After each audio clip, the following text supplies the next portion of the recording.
ماں نے باپ کے مرنے کے بعد دوسری شادی کی تو مجھے گاؤں ابا جی حویلی بھیج دیا۔ گاؤں کے سخت رسم و رواج سے میرا دم گھٹنے لگا۔ جان تب نکلی جب میری مرضی کے خلاف مجھے چچا کے بیٹے کی منگ بنا دیا گیا۔ میں اماں سے مدد مانگتی تو وہ بھی انکار کر دیتی، کہتی تیرے چچا کا بیٹا بہت اصیل ہے، ایسا کوئی قدم نہ اٹھانا۔ 1 سال بعد شادی کی تیاریاں شروع ہو گئی۔ جب خبر آئی میری ماں کا انتقال ہو گیا، میں ماں کے جنازے میں گئی اور پھر تدفین کے بعد موقع دیکھتی وہاں سے بھاگ گئی، پر نہیں جانتی تھی کہ اپنی مشکلات کو بڑھا بیٹھوں گی۔ تبھی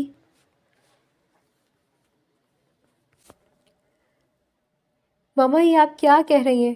آپ جانتی ہیں بابا نے اپنے گھر والوں سے ہر تعلق ختم کیا ہوا تھا، پھر بھی آپ مجھے وہاں بھیج رہی ہیں۔ آیت نے جھنجھلا کر کہا، اسے اپنی ماں کی بات پر یقین ہی نہیں آ رہا تھا۔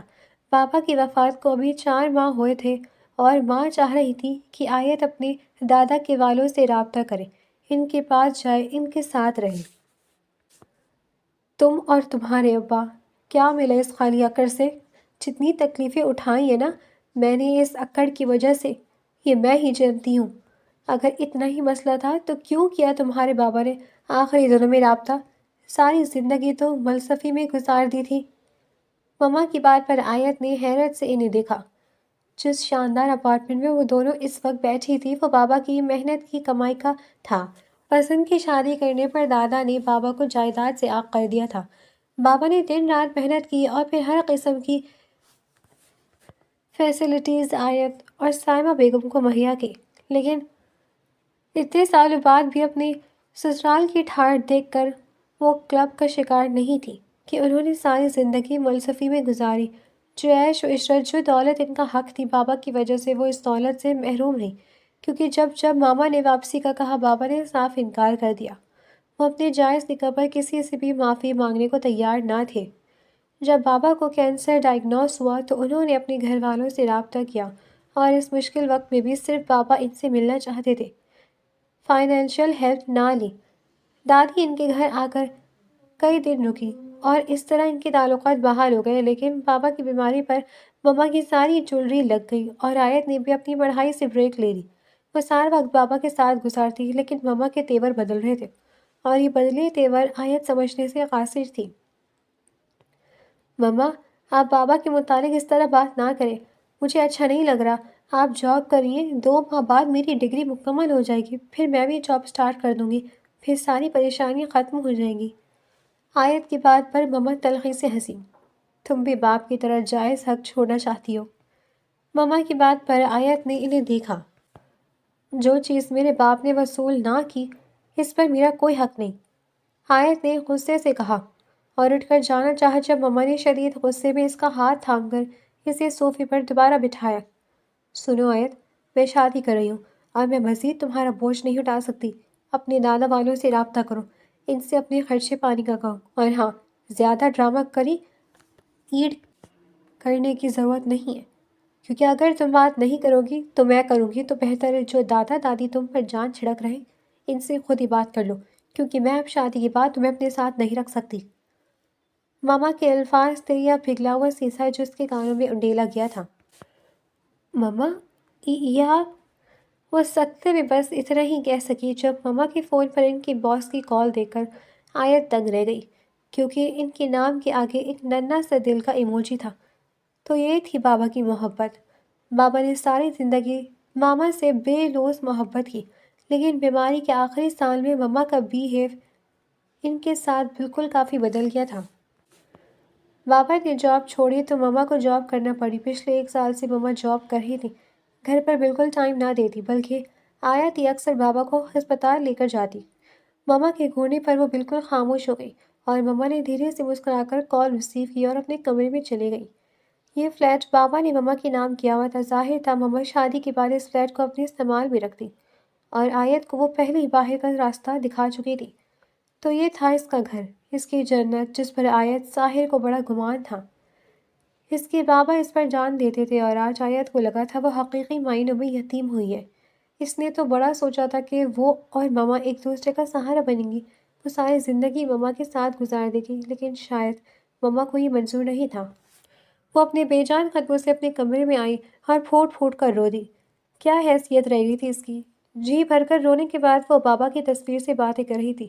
جب اس کا فون رنگ ہوا، دیکھا تو وہ دادا کی کال تھی۔ اس نے اپنے آنسو صاف کیے اور کال ریسیو کی۔ کیا حال ہے میری گڑیا کے؟ دادا نے شفقت سے پوچھا۔ جوان بیٹے کی موت شاید ان کو بھی ہلا گئی تھی۔ میں ٹھیک ہوں دادو، آیت نے دھیرے سے کہا۔ پھر آواز ایسی کیوں ہو رہی ہے؟ دادو نے فکر سے پوچھا، بالکل ویسی فکر جیسی بابا کرتے تھے۔ بابا یاد آ رہے دادو، حیات نے روتے ہوئے کہا، اور دادا بالکل خاموش ہو گئے۔ میں آ رہا ہوں تمہارے پاس۔ دادا کی نرم آواز اب دھیمی سی تھی۔ اب وہ انہیں کیا کہتی کہ ماما کو ان کا بار بار گھر آنا بھی پسند نہیں تھا، اور دادا ابھی 4 دن پہلے ہی واپس اپنے گاؤں گئے تھے۔ نہیں، اٹس اوکے دادو، آپ اتنا سفر کریں گے تو بیمار ہو جائیں گے۔ آیت نے اپنی سے ایک ناکام کوشش کی، لیکن دادا نہ مانے، اور اگلے دن وہ دادی کے ساتھ اس کے گھر پر تھے۔ ماما سے بحث کو 2 ماہ گزر چکے تھے۔ آیت یونیورسٹی سے لوٹی تو دادا دادی کو ڈرائنگ روم میں بیٹھا پایا۔ ماما ساتھ ہی اس کا سرد تاثرات والا کزن بھی تھا، اس کی تایا کا بیٹا، جس سے آج تک آیت نے کبھی بات نہ کی تھی۔ نہ ہی اس شخص نے آیت سے بولنا ضروری سمجھا تھا، اور وہ تھا زاویار خان۔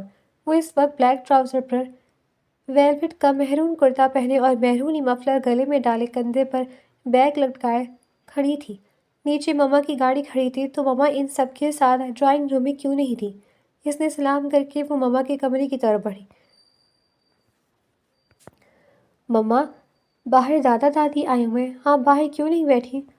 آیت نے انہیں دیکھا جو کہیں جانے کے لیے تیار ہو رہی تھی۔ سلام کر لیا تھا میں نے، میں ان جاہل لوگوں کے ساتھ کئی گھنٹے فضول گفتگو نہیں کر سکتی۔ مجھے ایک پارٹی میں جانا ہے، تم ڈیل کرو۔ ویسے ہی وہ تم سے ملنے آئے ہیں، ماما نے بے مروتی سے کہا اور میک اپ کرنے لگی۔ آیت آنسو پیتے واپس پلٹی تو کوریڈور میں زاویہ خانزادہ کھڑا ملا۔ اس کے ہاتھ ماتھے کے بل بتا رہے تھے کہ وہ ان ماں بیٹی کی گفتگو سن چکا ہے۔ دادو کو پانی چاہیے۔ یہ پہلی بار تھا کہ وہ آیت سے مخاطب ہوا۔ جی آپ چلے، میں لاتی ہوں۔ زاویہ نے ایک کڑی نظر اس پر ڈالی اور پلٹ گیا۔ پھر ماما کب گھر سے گئی اسے کچھ معلوم نہ ہوا۔ اس نے سب کے لیے چائے بنائی اور پھر رات کے کھانے کا انتظام کرنے لگی۔ زاویہ چائے پی کر کہیں چلا گیا تھا۔ وہ دادا دادی کے ساتھ رات کا کھانا کھا ہی رہی تھی جب دادی کی بات پر چونکی۔ آج تمہارا آخری پیپر تھا گڑیا؟ دادی کی بات پر اس نے اس بات میں سر ہلایا۔ اوہ نو، یہ تو اچھا ہو گیا، پھر ہم کل ہی واپس چلتے ہیں۔ ان کی بات پر آیت نے الجھ کر انہیں دیکھا۔ اتنی جلدی کیوں واپس جا رہی ہیں دادا؟ آیت نے محبت سے کہا۔ ارے تمہیں ساتھ لے کر جا رہے ہیں، سیما بتائی تھی تم ہمارے ساتھ جانا چاہتی ہو۔ اب تمہارا دل نہیں لگ رہا یہاں تو ہم تمہیں ساتھ لینے کے لیے آئے، لیکن ابھی اگر تمہیں کوئی کام ہے تو میرے بیٹے تم وہ کر لو، ہم کچھ دیر انتظار کر لیں گے۔ دادا کی بات پر آیت کے اندر جیسے کچھ ٹوٹا تھا، تو ماما اس سے آزادی چاہتی تھی، وہ بھی جتنی جلد ہو سکے۔ ہم کل ہی چلیں گے دادا، آیت نے دھیرے سے کہا، اور دادا دادی کو تو جیسے ہی نئی زندگی مل گئی ہو۔ اس کا یہی ارادہ تھا کہ جب تک رزلٹ نہیں آتا وہ انہی کی طرف رہے گی، پھر جاب کے لیے اپلائی کر دے گی اور یہاں کسی ہاسٹل میں شفٹ ہو کر جاب کر کے آگے کی زندگی گزار لے گی۔ جب وہ اس گھر سے جا رہی تھی تو ماما موجود نہ تھی۔ وہ آخری بار تو اس سے مل ہی نہیں سکتی تھی، یا مل لیتی، لیکن ان کی کوئی ضروری میٹنگ تھی۔ وہ دکھی دل کے ساتھ اپنے بابا کی تصویر اپنے سامان میں رکھتے اس گھر سے نکل گئی۔ وہ جانتی ہی نہ تھی اب اس گھر میں اس کی واپسی ممکن نہیں۔ دادا زاویار خان کے ساتھ فرنٹ سیٹ پر بیٹھے تھے اور آیت دادی کے ساتھ پیچھے سیٹ پر۔ 5 گھنٹے کے تھکا دینے والے سفر میں بس دادا دادی نے ہی باتیں کی تھی۔ وہ تو جیسے ہونٹوں پر کف ڈالے بیٹھی تھی، اور دادا اور زاویار زمینوں پر باتیں کرتے تھک کر سو گئی۔ اب کسی کے کندھے ہلانے پر اس کی نیند ٹوٹی۔ گڑیا ہم پہنچ گئے، آؤ اندر چلے۔ دادی نے محبت سے اس کا چہرہ تھپتھپاتے کہا۔ وہ ہڑبڑا کر اٹھی، کچی نیند کی ڈوڑے آنکھوں پہ واضح تھے جو اس کے حسن کو 4 چاند لگا رہے تھے۔ وہ سیدھی ہوئی تو نظریں بیک ویو مرر سے دیکھتے زاویار خان سے ٹکرائی تو وہ جلدی سے سیدھی ہوئی۔ وہ بڑی فرصت سے آیت کو دیکھ رہا تھا، ماتھے پر بل ڈالے، جس سے کچھ اچھا بھی لگ رہا ہو لیکن کچھ پسند کے مطابق بھی نہ ہو۔ وہ دادا دادی کے ساتھ حویلی میں داخل ہوئی تو اونچے اونچے ستونوں والی یہ حویلی اسے کافی اچھی لگی۔ وہ اندر کی جانب بڑھ رہی تھی اور ارد گرد کے ملازم حیرت سے انہیں آنکھیں پھاڑے اسے دیکھ رہے تھے۔ دادی نے بڑی سی چادر سے خود کو کور کیا ہوا تھا اور وہ جینس کے ساتھ گرین کرتا پہنے، چھوٹا سا مفلر گلے میں ڈالے، بالوں کا میسی جوڑا بنائے آگے بڑھی تھی۔ زاویہ کی ایک گھوری نے سب کو نظریں جھکانے پر مجبور کر دیا تھا۔ حویلی کے زنان خانے میں وہ داخل ہوئی تو وہاں سب کو دیکھ کر حیرت زدہ رہ گئی۔ ان سب سے وہ بابا کی وفات پر ملی تھی، لیکن وہ بڑی سرسری سی ملاقات تھی۔ اب انہیں بڑے بڑے دوپٹوں کو اچھی طرح اوڑھے دیکھ کے آیت کو کچھ ہوا۔ اپنے گھر میں، وہ بھی جہاں سب خواتین ہوں، اتنے پردے کی کیا ضرورت؟ اس نے سب سے سلام کیا تو سبھی اچھے سے ملے۔ ینگ جنریشن شوق و حیرت سے اسے دیکھ رہی تھی اور کچھ بڑوں کے چہرے پر ناگواری سی تھی۔ وہ جب کافی دیر بیٹھے بیٹھے تھک گئی تو دادی سے بولی، دادو، میرا روم کون سا ہے؟ پلیز بتا دیں۔ اس کی بات پر دادو فوراً الرٹ ہوئی۔ زوہا، اے زوہا، بہن کو اس کا کمرہ دکھا۔ زوہا، جس نے بڑی سے شلوار پر درمیانی سی قمیص اور بڑا سا دوپٹہ لیا ہوا تھا، وہ اس کے پاس آئیں۔ زوہا نے جھکی نظروں سے کہا اور آیت اس کے ساتھ ہو لی۔ اس کا گھبرانا آیت کی سمجھ سے باہر تھا۔ تم پڑھتی ہو؟ آیت کے سوال پر زوہا نے حیرت سے اسے دیکھا اور پھر اداسی سے بولی، بھیا کو پڑھائی لکھائی لڑکیوں کے لیے زہر لگتی ہے۔ ہیں؟ یہ کیا بات ہوئی بھلا؟ آیت نے تعجب سے کہا، دوسری جماعت سے ہٹا لیا تھا، بھیا کو تعلیم نہیں پسند۔ زوہا نے اس کی معلومات میں اضافہ کیا، کون ہے تمہارا یہ افلاطون بھیا جس نے اس قدر ظلم کیا ہے تم پر؟ آیت کی بات پر زوہا کے قدم تھمے جو سامنے کھڑے زاویار کو دیکھ کر رک گئی تھی۔ زاویار کے ماتھوں کے بلوں نے زوہا کو سمجھا دیا تھا کہ وہ سب سن چکا ہے۔ ارے بھائی، ایسے کیوں گھبرا رہی ہو؟ آیت نے زوہا کی نظروں کے تعاقب میں دیکھا تو سامنے زاویار کھڑا نظر آیا۔ تم یہاں کیا کر رہی ہو زوہا؟ زاویار کی سرد آواز پر زوہا نے تھوک نکلا، او بھیا، میں آیت کو کمرہ دکھانے آئی تھی۔ زوہا نے جلدی سے کہا، تو کمرہ دکھاؤ، خاندان کی ہسٹری نہیں، فضول باتوں سے پرہیز کرو، آئندہ ایسی کوئی فضول بات تمہارے منہ سے نہ سنوں۔ وہ ایک ساتھ ان دونوں کو وارن کرتا آگے بڑھا جب آیت کی بات پر اس کے قدم روکے۔ آپ کو بات کرنے کی تمیز نہیں ہے؟ آیت نے تمیز سے کہا، حد ادب لڑکی، ورنہ اچھا نہیں ہوگا۔ زاویار غرایا اور زوہا کے ہاتھ پاؤں پھول گئے۔ ادب سیکھنے کی ضرورت آپ کو ہے۔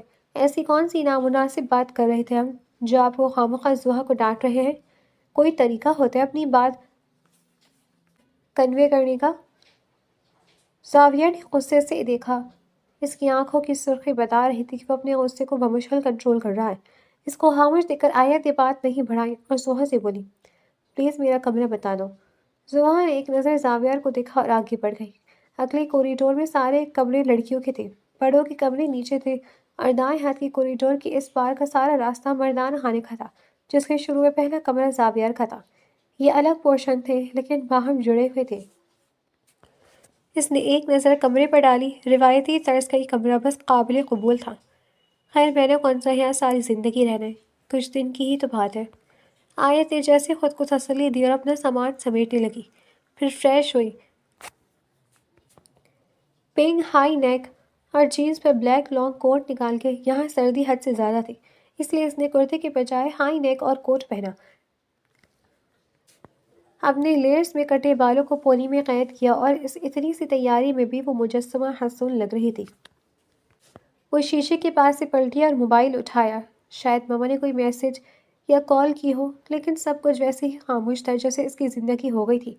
بابا کے بعد سے یہ ہمیشہ ہمہ وقت اس کی آنکھوں میں عجیب سی اداسی کا عنصر ہوتا تھا۔ باتیں کرنا اس نے چھوڑ دی تھی، اب وہ بس سنتی تھی۔ کبھی دل کیا تو بات کر لی، ورنہ زیادہ وقت وہ خاموش ہی رہتی تھی۔ اس پر مما کی بے وفائی نے آنکھوں کو ہمیشہ کے لیے نمی دے دی تھی۔ اس نے ماضی کی خوبصورت تصویر موبائل میں اوپن کی جس میں بابا اس کی سالگرہ کر رہے تھے۔ ماما ساڑی میں بابا کے پہلو میں کھڑی تھی اور وہ خود بابا کے کندھوں پر جھول رہی تھی۔ کتنی مکمل تھی اس کی فیملی، پھر یہ کیسی اندھی چلی جو سب بھاگ کر لے گئی۔ وہ بے ساختہ تصویر کو چوم گئی جب ہی اس کے دروازے پر دستک ہوئی۔ اس نے آنکھوں کی نمی کو صاف کیا اور آنے والے کو یس کہا، آپ کو نیچے کھانے پر بلا رہی ہیں۔ زویا کی چھوٹی بہن رشما نے اسے حیرت سے دیکھتے ہوئے کہا، تمہارا نام کیا ہے؟ آیت نے نرمی سے پوچھا۔ رمشا، اس نے دھیرے سے کہا۔ تم تو بہت پیاری ہو۔ آیت نے رمشا کا گال کھینچ کر پیار سے کہا، آپ زیادہ پیاری ہو آپی، بالکل گڑیا کی طرح۔ رمشا نے شرماتے ہوئے اس کی تعریف کی۔ اس کی ادا پر آیت کو یکدم اس پر پیار آیا تو بیگ سے چاکلیٹ نکال کر اس سے دی اور اس کا ہاتھ تھام کر کمرے سے باہر آئی۔ وہ رمشا کی معیت میں سیڑھیاں اتر رہی تھی جب ہی زاویہ سیڑھیاں چڑھتا نظر آیا۔ آیت نے ایک نظر اسے دیکھ کر نظروں کا زاویہ بدلا اور اس کی یہ حرکت زاویہ کا خون کھولا گئی۔ کیا سمجھ رہی تھی لڑکی خود کو؟ زاویار خان کے ایٹیٹیوڈ دکھا رہی تھی۔ رمشا میری پانی لے کر آؤ۔ زاویار نے نیچے اترتی رمشا کو کہا۔ وہ جی بھیا کہہ کر بھاگ گئی۔ عجیب ہی روک تھا اس شخص کا سب پر۔ وہ اتر کر ڈرائننگ ہال میں آ گئی جہاں دادا جان سربراہی کرسی پر بیٹھے تھے جبکہ ان کی ایک سائڈ پر دادی بیٹھی تھی اور دوسرے ہاتھ والی کرسی خالی تھی۔ باقی تایا چچا وغیرہ سب کرسیوں پر بیٹھے تھے، ایک بھی لڑکی کرسی پر نہیں بیٹھی تھی، بس بڑے بڑے بیٹھے تھے اور چچیاں اور تائی وغیرہ کھانا سرو کر رہے تھے۔ آیت خاموشی سے دادا جان کے دائیں ہاتھ والی کرسی پر بیٹھ گئی۔ ایک نظر سب نے اسے دیکھا لیکن بولا کچھ بھی نہیں۔ ہاں تائی نے بے چینی سے پہلو بدلا۔ دادا نے مسکرا کر اسے دیکھا، شاید وہ اسے ہر غلطی معاف کر چکے تھے۔ کھانا ابھی شروع نہیں ہوا تھا، پتہ نہیں کس کا انتظار ہو رہا تھا۔ آیت نے ایک نظر سب کو دیکھا، کچھ چہرے اسے دیکھ رہے تھے تو کچھ سر جھکائے بیٹھے تھے۔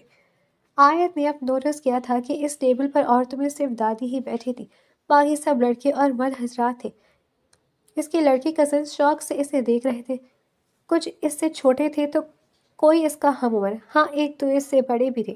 جب یہ زاویار آتا دکھائی دیا وہ ایک لمحے کے لیے رکا، سب سانس روکے اسے دیکھ رہے تھے۔ جب اس نے ایک تیز نگاہ آیت پر ڈالی وہ ابھی کچھ کہتا کہ دادا جان بولے، سامنے بیٹھو زاویار۔ انہوں نے ٹیبل کی دوسرے سرے کی طرف اشارہ کیا۔ وہ جی کہتا ٹیبل کے دوسرے سرے پر جا کر بیٹھ گیا۔ اس کی اور آیت کی نظروں کا تصادم موجے سے ایک بار پھر آیت نے اگنور کیا اور پھر خاموشی سے کھانا کھا گیا تھا۔ دادا جان میں اس ایریا کو وزٹ کرنا چاہتی ہوں، میں دیکھنا چاہتی ہوں بابا کس جگہ سے ہی بلانگ کرتے تھے۔ آیت کی بات پر دادا دادی کے چہرے پر کئی رنگ آ کر گزر گئے۔ بیٹی تم اس ایریا میں یوں نہیں پھر سکتی، اور ویسے بھی ہمارے خاندان کی عورتیں یوں منہ اٹھا کر گھر سے باہر نہیں نکلتی۔ چھوٹے چچا کی بات پر اس نے ایک نظر انہیں دیکھا اور پھر دادا جان کو۔ ہم تمہیں خود لے کر چلیں گے گاؤں گھمانے۔ دادی کی بات پر زاویار نے انہیں دیکھا۔ لیکن دادا، ابھی وہ کچھ کہتا کہ دادا جان نے ہاتھ اٹھا کر اسے روک دیا۔ ہم کہہ رہے نا ہم ساتھ جائیں گے آیت کے، دادا نے نرمی سے کہا۔ اس گھر میں فیصلہ ہی دو لوگوں کا ہوتا تھا، ایک زاویار خان، دوسرا بختیار خان۔ انہوں نے دستار اپنے پوتے زاویار کے سر پر باندھی تھی۔ اب حویلی میں اور حویلی کے باہر ہر فیصلہ زاویار کا ہوتا تھا، لیکن دادا کی مرضی کے آگے وہ بھی خاموش اختیار کر لیتا تھا۔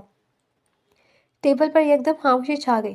نئی نسل اس تبدیلی پر ششدر تھی اور پھر باقی کے سارے کھانے میں آیت دادا دادی سے اپنے باپ کی باتیں کر رہی تھی۔ دادی، آپ کی دادا سے شادی پسند کی تھی؟ وہ اس وقت دادا دادی کے کمرے میں تھی۔ لڑکیاں ڈری سہمی ادھر ادھر پھرتی رہتی تھیں اور تائی کو اس سے کوئی خاص نفرت سی تھی، جبکہ چچی ہر وقت کام میں مصروف رہتی تھی، یا تو وہ گھر کے لڑکوں سے باتیں کرتی پائی جاتی یا پھر دادا دادی سے باتیں کرتی یا موبائل یوز کرتی رہتی۔ مما نے پلٹ کر بھی اس سے رابطہ نہیں کیا تھا۔ وہاں سے گزرتی رمیسا نے یہ بات اس کی سن لی تھی۔ وہ پچھلے باغ میں بھاگی گئی جہاں خاندان کی ساری لڑکیاں بیٹھی ہوئی تھیں، آپس میں وہ باتیں کر لیتی تھی لیکن آیت کے سامنے جھجک جاتی، جانتی تھی وجہ تعلیم کا گیپ تھا۔ سنو، وہ آیت ہے نا، پتہ ہے وہ دادا دادی سے کیسے سوال کر رہی ہے؟ رمیسا نے سسپینس بنایا۔ کیسے؟ سب ایک کورس میں بولے، ان کی پسند کی شادی یا بڑوں نے کرا دی؟ ہائے ربا، اس لڑکی میں ذرا لجا نہیں، کوئی شرم نہیں۔ رمیسا کی بات پر سب لڑکیوں نے دانتوں میں دوپٹہ دبا لیا۔ ویسے کافی کھلی، کل وسیم سے بھی باتیں کر رہی تھی، کہہ رہی تھی اس کا آئس کریم کھانے کا من ہے، عائشہ نے جلدی سے کہا، اور ان سب کی گفتگو وہاں سے گزرتے زاویار نے سن لی تھی۔ میرا دل کرتا ہے میں بھی آیت باجی جیسے کپڑے پہنوں، وہ پینٹ شرٹ بھی بڑی اچھی لگتی ہیں، رمیسا نے معصومیت سے کہا اور زاویار کو آگ لگ گئی تو دل چاہا ان سب کی اچھے سے کلاس لے لے، لیکن پھر آگے بڑھ گیا۔ کلاس تو اس کی اب تھی لینی چاہیے جس کی وجہ سے یہ فساد ہو رہا ہے۔ وہ وہاں سے گزرتا دادا کے پاس آئے جہاں سے آیت نکل رہی تھی۔ موبائل یوز کرتی ہائی نیک اور چیز پہ وہ کسی کا بھی ایمان خراب کر سکتی تھی۔ کندھوں پر بلیک ویلویٹ کی چھوٹی سی شال ڈالے وہ موبائل یوز کرتی باہر نکلی جو بندر آتے زاویار سے بری طرح ٹکرائی۔ اف! آیت نے سر پکڑا، اس کا موبائل بھی گر گیا تھا۔ دیکھ کر نہیں چل سکتی تم؟ زاویار گھرایا۔ آپ کے پاس بھی آنکھیں ہیں، آپ دیکھ کر چل لیں۔ آیت نے جھٹ سے کہا، آنکھوں میں نمی واضح تھی۔ تم لڑکی حد میں رہو، زاویہ گھرایا۔ آپ کو اس کے علاوہ کوئی ڈائلاگ نہیں آتا؟ جب دیکھو حدوں کا تعین کرتے نظر آتے ہیں۔ پلیز سب کو آزادی سے جینے دیں، یہ سب کا حق ہے۔ آیت نے جھنجھلا کر کہا۔ وہ اتنے دن میں اس گھر کے دقیانوسی رسم و رواج سے واقف ہو گئی تھی۔ دادا جان اس کو حد سے زیادہ ریلیکس ماحول دے رہے تھے، ورنہ یہاں کے رسم و رواج بالکل مختلف تھے۔ گھر کے لوگ آپس میں بات نہیں کرتے تھے، لڑکیاں سہمی سہمی سے زاویہ کے ڈر سے ہر کام جھجکتی نظر آتی تھی۔ میں بخشوں گا نہیں تمہیں، زاویہ نے بے ساختہ اسے بازو سے تھام کر کہا۔ آپ سے بخشش مانگ کون رہے؟ اور پلیز یہ ہاتھ چھوڑے میرا، ورنہ اچھا نہیں ہوگا، آیت نے غصے سے کہا، اور زاویہ نے ایک جھٹکے سے اس کا بازو چھوڑ دیا۔ بہت پچھتاؤ گی تم۔ زاویہ کی بات پر آیت نے ایک نظر اسے دیکھا، جھک کر اپنا موبائل اٹھایا اور اس کو اگنور کرتے آگے بڑھ گئی۔ یہ پہلی لڑکی تھی جو ہر جگہ پر زاویہ خان کو چیلنج کر رہی تھی۔ اس نے ہنکار بھرا۔ وہ ایسے تو اس معاملے کو نہیں چھوڑنے والا تھا۔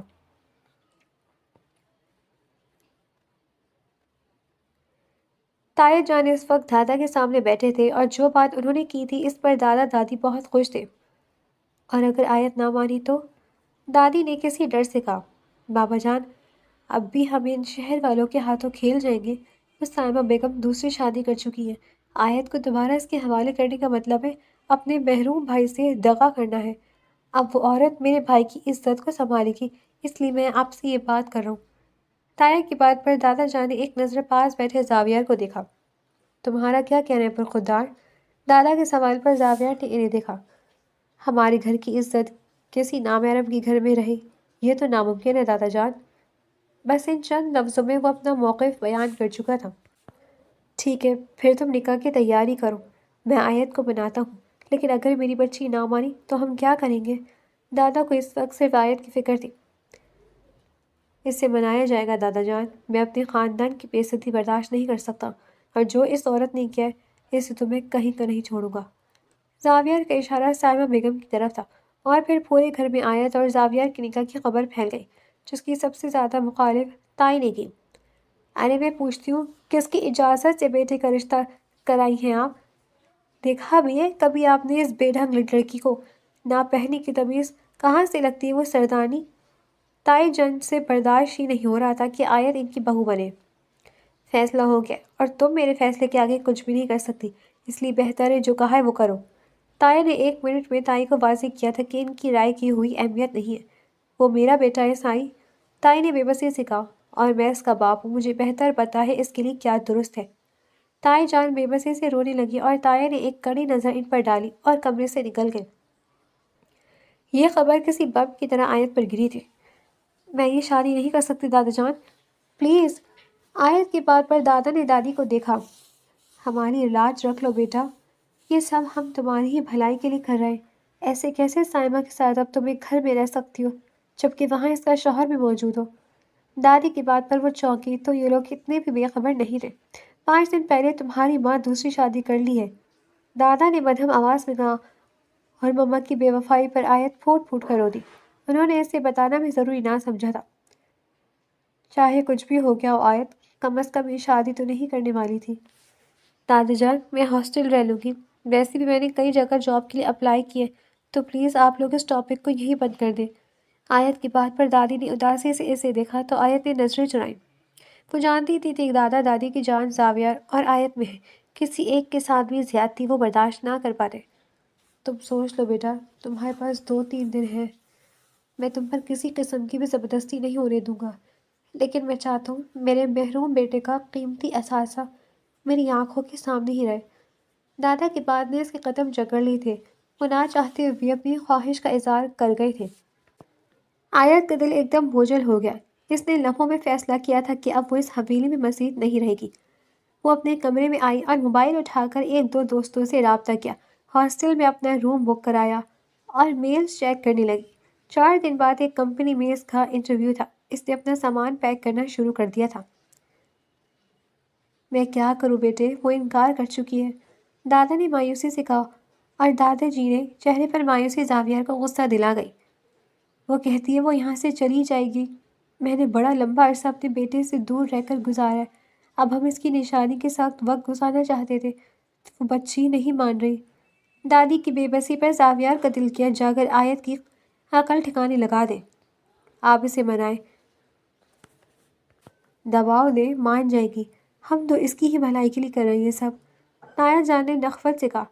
زاویار جانتا تھا اس کے باپ کا انٹرسٹ اپنی بھتیجی میں نہیں بلکہ اس کے نام پر لگی جائیداد میں تھا۔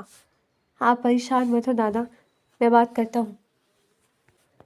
زاویار کی بات پر دادی نے گھبرا کر کہا، نہ بیٹا، کوئی ضرورت نہیں، کچھ الٹا سیدھا کہہ دیا تمہیں تو ہم برداشت نہ کر سکیں گے۔ دادی کی بات پر زاویار نے انہیں دیکھا۔ کتنا دل تھا ان دونوں کا زاویار اور آیت میں۔ اس نے سرد سانس کھینچی۔ کچھ نہیں ہوگا، آپ فکر نہ کریں، زاویار نے کہا اور جھٹکے سے اٹھ کر وہاں سے چلا گیا۔ رمشا آیت کے کمرے میں آئی جو اسکائپ پر اپنی کسی دوست سے بات کری تھی۔ آپ کو لالا نے بلایا ہے باجی، رمشا نے ڈرتے ڈرتے کہا۔ کیوں بلایا ہے؟ وہ جو چیزیں پیک کری تھی، مصروف سی بولی۔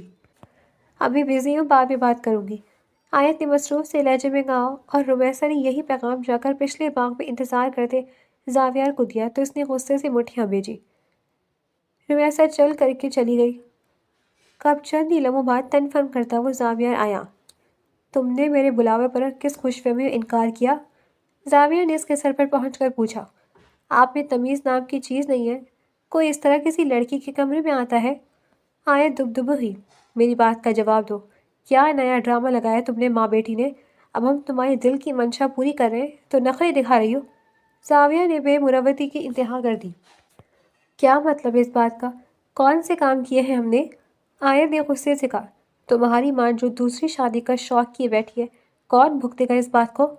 کیونکہ یہ بات جب خاندان میں پھیلے گی تو اس میں سراسر غلطی تمہاری ماں کی ہوگی، اس لیے بہتر ہے مجھ سے نکاح کر لو، کیونکہ اب تم ان چار دیواری سے باہر نہیں نکل سکتی، اور کسی میں اتنا ظرف ہوگا کہ وہ سب جانے کے بعد بھی تم سے شادی کرے۔ زاویہ کی بات نے اس کے تن بدن میں آگ لگا دی تھی۔ میں جو مرضی کروں لیکن آپ سے شادی کبھی نہیں کروں گی، آیت نے نفرت سے یہ سب کہا اور کمرے سے نکل گئی۔ میں تمہیں بخشوں گا نہیں محترمہ، زاویہ نے غصے سے کہا اور باہر نکل گیا۔ سائمہ بیگم کا انتقال ہو گیا ہے، یہ خبر کسی پہاڑ سے کم نہ تھی۔ آیت اپنی ماں کی موت کا سن کر سکتے میں تھی۔ وہ اپنے نئے شوہر کے ساتھ کسی پارٹی سے واپسی آ رہی تھی جب ٹرالر سے گاڑی کی ٹکر ہوئی اور دونوں موقع پر ہی مر گئے۔ آیت ماں کے جنازے میں گئی تھی، اس کے ساتھ باقی سب بھی تھے، لیکن وہ کسی اور سوچ کے تحت ماما کے جنازے میں شامل ہوئی تھی۔ زاویہ کی دھمکی معمولی نہ تھی جو وہ نظر انداز کر دیتی۔ اب بھی جس طرح سے سب کے ساتھ یہاں لایا گیا تھا، معاملہ اندر گڑبڑ تھا، اور دادا کب تک اس کی ڈھال بنے رہتے۔ دادی کو تو دلی خواہش تھی کہ شادی ہو جائے۔ آیت نے اپنا ضروری سامان چھوٹے سے بیگ میں پیک کیا اور اپنے گھر آ گئی، کیونکہ ماما کا جنازہ وہیں سے اٹھنا تھا۔ وہ بے حد روئی تھی اپنی ماں کو دیکھ کر۔ جنازہ اٹھتے ہی وہ اپنے کمرے میں چلی گئی تھی، کیونکہ سارا خاندان اس فوتگی میں شامل ہوا تھا۔ وہ لوگ بھی جو اس کے باپ کے مرنے پر بھی نہیں آئے تھے۔ وجہ یہ تھی کہ اب اس کا تعارف زاویہ کے منگیتر کے طور پر کرایا جا رہا تھا، اور وہ چاہ کر بھی کچھ نہیں کر پا رہی تھی، مطلب اس کے انکار کی کوئی اہمیت ہی نہ تھی۔ اس نے اپنی دوست کو کال کی اور جیسے ہی سب رات میں اپنے کمروں میں آرام کے لیے گئے، وہ فلیٹ کے پچھلے دروازے سے خاموشی سے نکل گئی۔ اب یہی حل تھا کہ وہ اپنے ہی گھر سے بھاگ جائے، کیونکہ زاویہ سے نکاح کا مطلب تھا اس کی موت۔ وہ گھر چھوڑ کر گئی اور دادا کے نام لکھا خط اس بات کی دلیل تھا کہ وہ زاویہ سے شادی کرنا نہیں چاہتی۔ وہ ان کی دنیا کی نہیں تھی، اس لیے وہاں سے جا رہی تھی۔ اگلے دن کل تھے، اور اس کی حرکت کو زاویہ نے جیسے برداشت کیا تھا یہ صرف وہی جانتا تھا۔ سارے خاندان میں جب یہ بات پھیل گئی تھی کہ آیت زاویہ کی مانگ ہے، تب ہی اس لڑکی کو بھاگنا ضروری تھا، اور سب سے بڑھ کر وہ زاویہ جو کسی سے سیدھے منہ بات نہ کرے، اس کے دل پر اس لڑکی نے بڑی شدت سے دستک دی تھی، اور اس لڑکی کی بے شمار خامیوں کے باوجود دل اسی کی طرف ہمکتا۔ وہ اپنے دل کو کیا کرتا؟ زاویہ چاہ کر بھی آیت کو اپنا حال دل نہیں سنا سکتا تھا۔ وجہ اس کی یہ نہ تھی سردار زاویہ خان کسی لڑکی کے آگے جھک جائے، اس میں اسی کی بے عزتی تھی۔ اس نے قتل کروائے اور پھر سب گھر والوں کو واپس بھیج دیا تھا۔ دادا نے جاتے ہوئے اسے جس آس سے دیکھا تھا، یہ وہی جانتا تھا کہ اس لمحے اسے کتنی تکلیف ہوئی تھی۔ اس عمر میں وہ دادا کا دل دکھا گئی تھی۔ آپ فکر نہ کریں، میں اسے ڈھونڈ کر آپ کے پاس لاؤں گا۔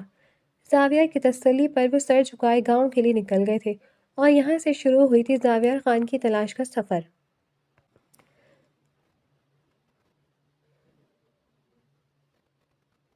یار، میں نہیں رہ سکتی ایسے لوگوں میں، جن کے نزدیک میری بات کی کوئی اہمیت ہی نہ ہو۔ آیت نے بے بسی سے کہا، ایک صرف دادا ہے جو میری ڈھال ہے، باقی سب تو ہاتھ دھو کر پیچھے پڑ گئے ہیں۔ اور وہ زاویہ خان، میں تو مر کر بھی اس سے شادی نہ کروں۔ سمجھتا ہے کیا خود کو؟ ایسے ظاہر کر رہے جیسے مجھ پر بڑا احسان کر رہا ہو، مطلب حد ہے، جیسے میں اس سے شادی کے لیے مری جا رہی ہوں۔ آیت نے غصے سے کہا، اچھا ریلیکس، اب تو تم آزاد ہو، اب کیا فکر ہے تمہیں؟ جیسن نے نرمی سے کہا، ساتھ ہی تسلی کے لیے اس کے ہاتھ پر اپنا ہاتھ رکھا۔ آیت کو جاب مل گئی تھی، اس کو گھر چھوڑے 1 ماہ ہو گیا تھا، وہ ہاسٹل میں رہ رہی تھی۔ جیسے مریم، آغا اور سدرا، یہ اس کی یونیورسٹی کے دوست تھے جنہوں نے بھاگنے میں اس کی مدد کی تھی، اور چونکہ زاویہ اس کے کسی دوست سے واقف نہ تھا، اس لیے وہ 1 ماہ گزرنے کے باوجود بھی اسے ٹریس نہیں کر پایا تھا۔ فکر نہیں ہے جیسے، بس ڈر لگتا ہے کہیں وہ لوگ دوبارہ میری زندگی میں نہ آ جائے۔ آیت کی فکر کم ہونے کا نام نہیں لے رہی تھی۔ ایسے کیسے آ جائیں گے؟ تم اب زیادہ سوچ رہی ہو۔ اچھا چھوڑو اس بات کو، کل میرے بھائی کی منگنی ہے اور تم سب نے آنا ہے، خوب انجوائے کریں گے۔ سترا نے جلدی سے کہا، اور آیت جس کا بالکل ارادہ نہ تھا سب کے فورس کرنے پر مان گئی۔ یہاں سے وہ مریم اور سترا کے ساتھ شاپنگ پر گئی۔ اب یہی دوست تو اس کی زندگی تھے، باقی کوئی رشتہ بجا کہا تھا۔ اس نے اور اس کی دوستوں نے ساڑی دی تھی۔ اس نے اپنے لیے گرے کلر کی شفون کی ساڑی دی تھی جس پر نفیس سا کام ہوا ہوا تھا۔ پارلر سے بالوں کو دوبارہ ڈائی کرایا۔ وہ کل کے فنکشن میں اچھا لگنے کے لیے سدرا اور مریم کے ساتھ تیاریوں میں پھر حصہ لے رہی تھی۔ دادا، آپ فکر کیوں کر رہے ہیں؟ میں ڈھونڈ رہا ہوں نا، مل جائے گی وہ۔ زاویہ نے دادا جان سے کہا جو آیت کے جانے کے بعد بہت بیمار ہو گئے تھے۔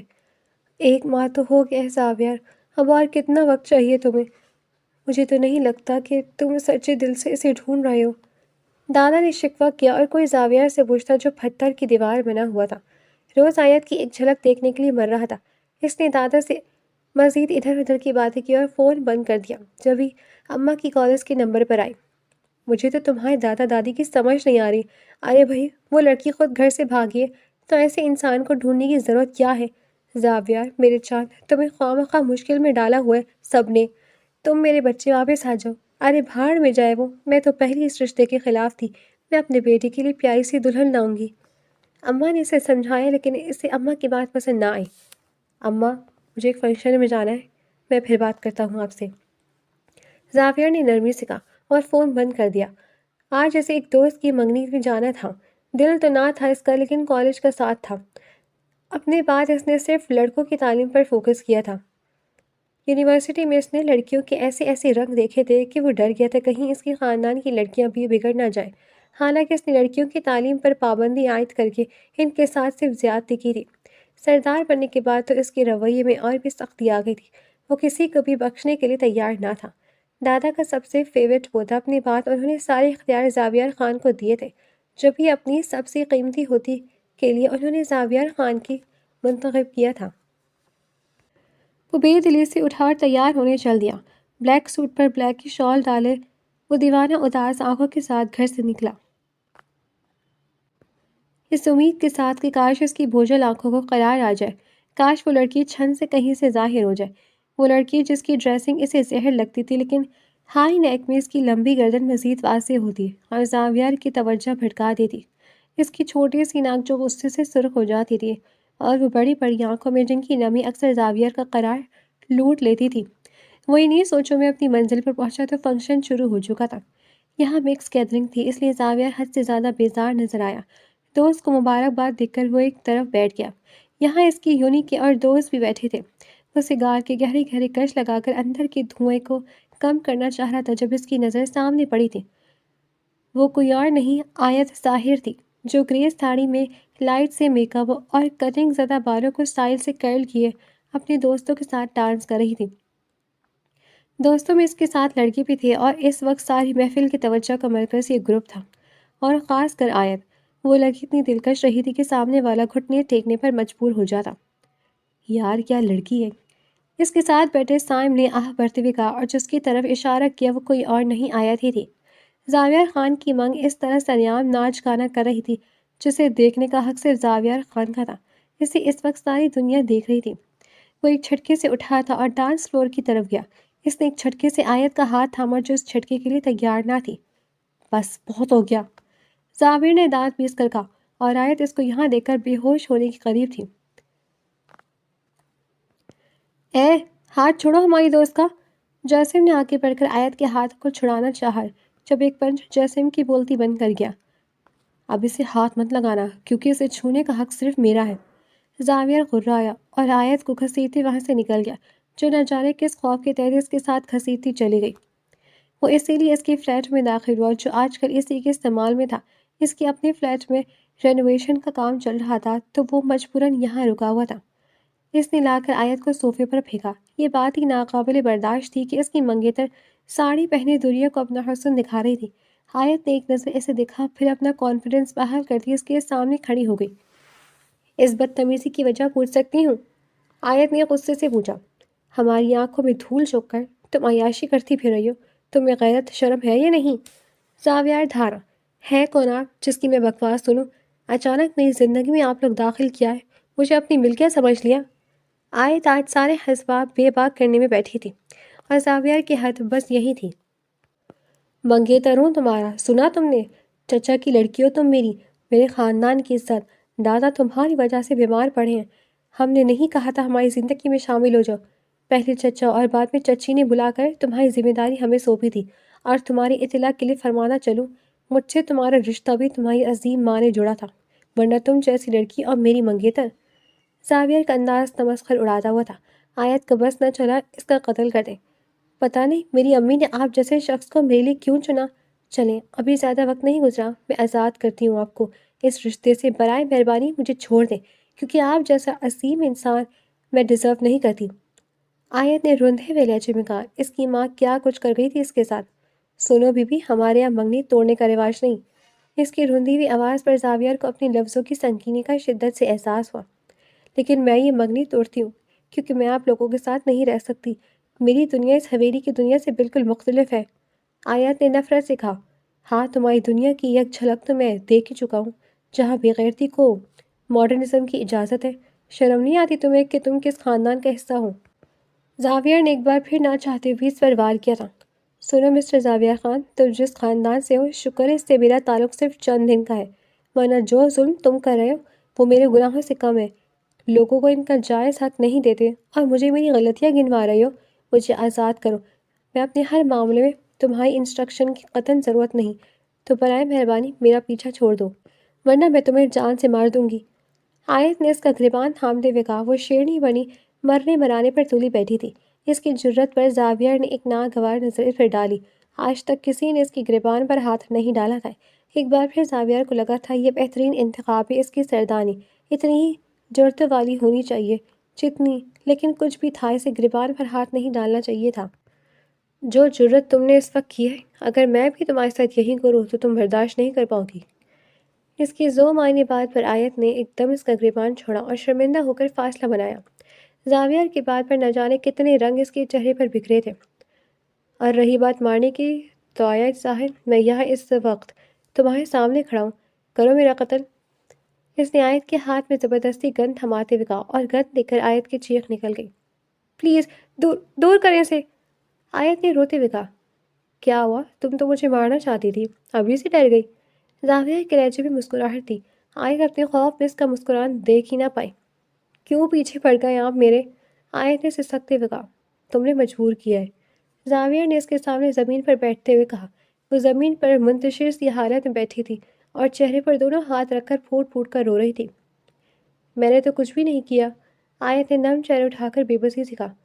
تم نے ہی نہیں کیا، لیکن تمہاری ان آنکھوں نے، ان ہونٹوں نے، اس چہرے نے بہت کچھ کر دیا ہے۔ زاویہ کو لگا تھا شاید یہی بہتر وقت ہے، مزید سختی شاید اس لڑکی کو بری طرح توڑ دیتی، کیونکہ اب محبت سے اس کو اپنایا جائے۔ زاویہ کی بات پر آیت نے ششدر ہو کر اسے دیکھا۔ ایسے مت دیکھو، کمزور سا بندہ ہوں، بہک گیا تو تمہیں اچھا نہیں لگے گا، اور اپنے رب کا بھی گنہگار نہیں ہونا چاہتا۔ زاویہ نے اس کی آنکھوں پر پھونک مار کر کہا۔ آیت ایک دم شرمندہ ہو گئی۔ بے ساختہ اس نے اپنے ارد گرد ساڑی کے پلوں کو مضبوطی سے تھاما اور وہ اس کی حرکت پر محفوظ ہوئے بنا نہ رہ سکا۔ یہ اتنا نازک پردہ، تمہیں لگتا ہے اگر میں کچھ کرنا چاہوں تو یہ پردہ تمہیں مجھ سے بچا سکے گا؟ زاویہ نے ذو معنی لہجے میں کہا۔ اس کے بدلتے تیور آیت کو پریشان کر رہے تھے۔ وہ شخص جو ہمیشہ کوئلے چباتا ہوا نظر آتا تھا آج کیسے میٹھے لہجے میں باتیں کر رہا تھا۔ آیت یکدم اٹھی۔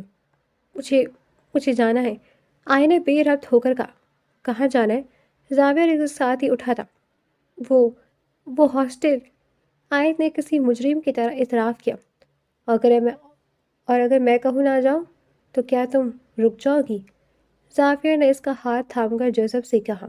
آیت حیرت سے اسے دیکھے گئی۔ میں سختی نہیں کرنا چاہتا آیت، بس بہت ہوا، میں تمہارے معاملے میں اپنے آپ کو بڑا مجبور محسوس کر رہا ہوں۔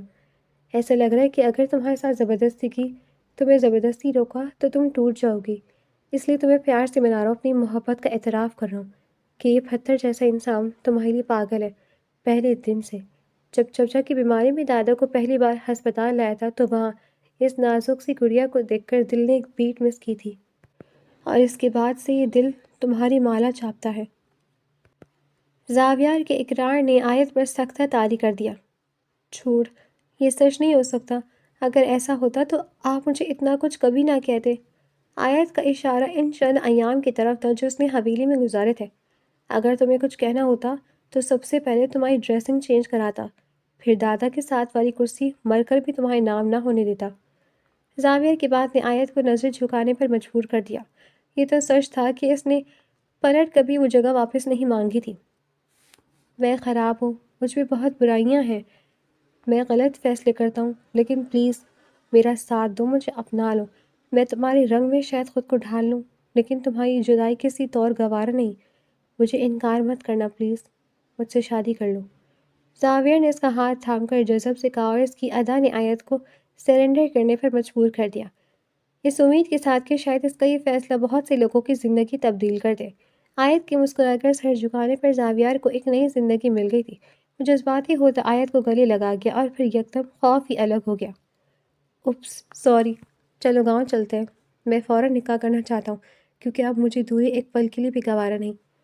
آیت نے مسکرا کر اس کی بات پر اثبات میں سر ہلا دیا۔